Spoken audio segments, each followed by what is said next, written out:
Hey guys, we're going to jump right into our buzzword for today. And we're continuing our look at the book of 1 John. And today we are in 1 John chapter 2, verses 15 through 17. In the previous video, we discussed the previous verses.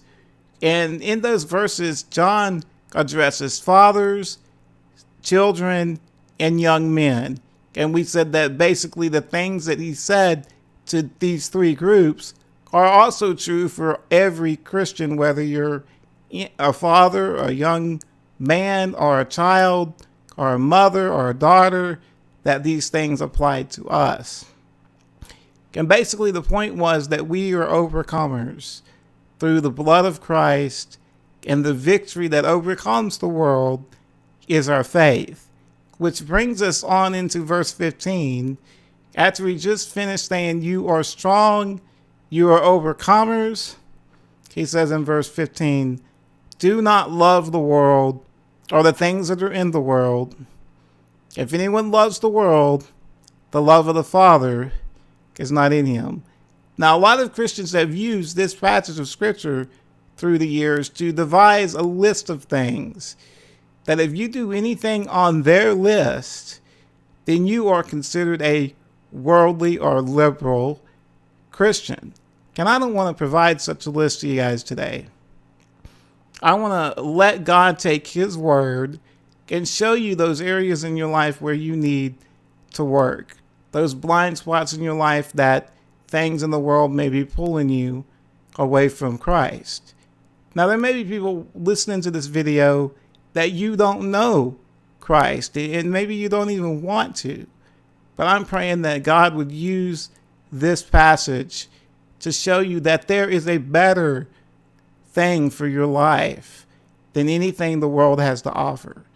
And for Christians who are watching this, we have to be very careful that the things of the world don't allure us, because they try. And we have to fight that every day. And if Christians didn't have to struggle here, then John wouldn't have wrote this to Christians. So I'm sure this will apply to anyone really watching this video right now. And when you think of the world, as John is writing here, don't think of the cosmos. Don't think of the ground you walk on. Don't think of that ball that is just flying through space. That's not what he's talking about. He's talking about a world system of things that doesn't revere God. It doesn't acknowledge God's presence. And it does not submit to God's will. And that's what he means when he's talking about the world. A worldview that is devoid of God. And it's all the things that are in the world that he's referring to as well. And we're going to see those three things in a minute. But that do not love the world's in the present tense. It's also a negative participle. So it says, basically, stop doing something that you're presently doing. So he's saying, stop loving the world. Stop loving that system of the world that doesn't have God as its number one king. And it says there, if anyone keeps on loving the world, that's how the Greek grammar is there. It's in the present tense. Has the idea of one that is continuing in a behavior. If one keeps on loving the world, the love of the Father is not in him. One that is consumed with a world that is devoid of God, a world that has no limits, no morality, no moral standard. The one who is loving that world, the love of the Father is not in him. And it gives us three reasons why we shouldn't love the world. And we're going to see that in verse 16. For all that is in the world, the desires of the flesh, these are the things in the world, the desire of the eyes, and the pride of life is not of the Father, but is from the world. So we see the first reason is we shouldn't love the world because the things in the world are not of God. Because God is not their king, remember? And he says the desires of the flesh. In 1 John, John is writing to these Christians in Asia Minor, and some false teachers that came into the church. And on one extreme, well, first of all, they said that all flesh is evil. So that led to two extremes. The overindulgence of the flesh, since the flesh doesn't matter. I can do anything I want in my body. It's fine. It doesn't matter. And the other side was extreme asceticism, which basically was the denial of the body, the beating of the body, the starving of yourself, and that rigid treatment of the body. And who he's talking about is those false teachers that were just doing whatever they wanted in their flesh. And that is of the world, that idea that anything in the world that you want, any desire of your heart, do it. As long as it don't hurt nobody, do it. And that's the world that John's talking about. The desires of the flesh, just indulge in the flesh, that the fleshly desires that are contrary to God and not controlled by the Spirit of God. Also, he says the desires of the eyes. Basically, the money you see, the cars, the women, anything that you see in this life that's contrary to God, that's what he's talking about there. And the pride of life, that is the boasting of what one has and what one does. It is the whole idea that the world revolves around me. Life is about me. I am my own ship captain. This is my ship.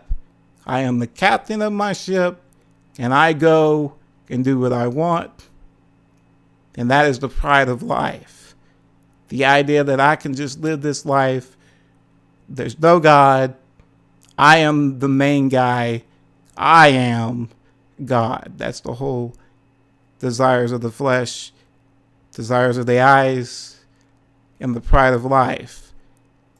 And it says that these things are not from the Father, but throughout the world. Here's the second reason we shouldn't love the world. The world's passing away in verse 17. And the world is passing away along with its desires, the desires of the flesh, the desires of the eyes, and the pride of life. All these things are passing away. One of these days, it's all going to end.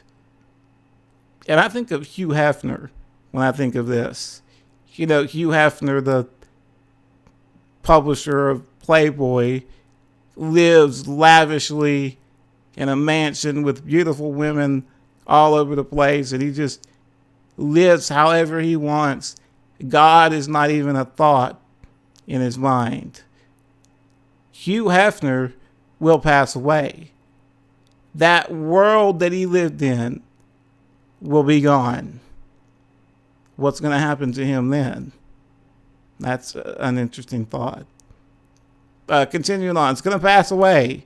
But on the contrary, those that do the will of the Father abides forever. So there is a great promise here. Don't love the world. Stop loving the world. But here's the great promise.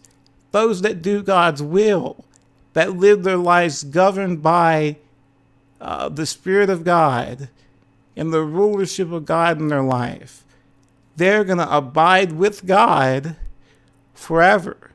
That includes now they're going to have a perfect, intimate fellowship relationship with God, but that's going to go on forever. I kind of compare it to this. Let's say there's a lavish feast that's been prepared for you. All the food that you could ever want. The happiness, the just laughter at the table, having a good time together, and all that is provided at your house. Yet you go down the road by yourself, digging in the dumpster to find food and fulfillment and stuff.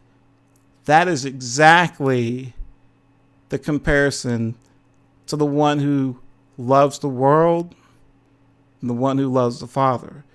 The Father has a lavish feast prepared for you, a feast of joy, a feast of peace with Him, a feast of contentment, forgiveness, grace, love.